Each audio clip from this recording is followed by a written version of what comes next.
Getting around Bishkek.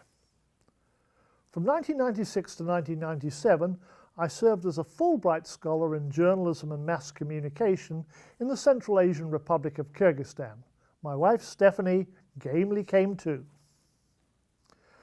Residents of Kyrgyzstan's capital, Bishkek, especially those who live in the outer suburbs, the mikrorayon, depend on public transportation, the buses, trolley buses, and marshrutkas, the minibuses. Not many people have cars. The buses varied in size, age, and mechanical condition. Most of the older ones sounded as if they needed a clutch job. The newer buses were visible examples of foreign aid. They were German-made, with German-language ads on the side, and apparently still heading for destinations in Berlin, Essen, or Munich. You learn not to pay attention to posted destinations such as the Hauptbahnhof or Goetheplatz. If the bus was heading west on Kievskaya, you could be pretty sure it was going to the bazaar.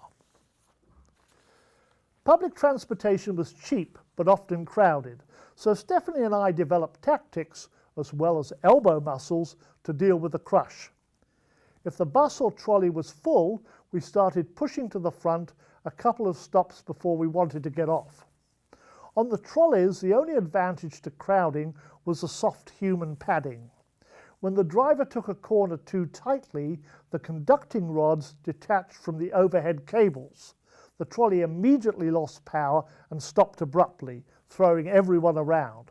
Then you were glad the trolley was packed. There was a short delay while the driver climbed up a ladder to the roof of the bus, lifted the rods, and restored the current. The marsrutka, short for marshrutnoye taxi, which literally means routed taxi, common throughout the former Soviet Union, costs a bit more than the bus or trolley, but is much faster. Like the African bush taxi, it follows a route, picking up and dropping off passengers anywhere along the way. A marshrutka has 12 to 14 seats, but on local routes it sometimes takes as many as 20 passengers. There's no schedule. A marshrutka leaves when it's full of passengers and luggage, or when the driver figures he has enough fares to make the journey viable. Most of the time we walked to the university, the local bazaar, to shops and restaurants. Most of the places we needed to reach were within 10 to 15 minutes by foot along tree-lined sidewalks, boulevards and parks.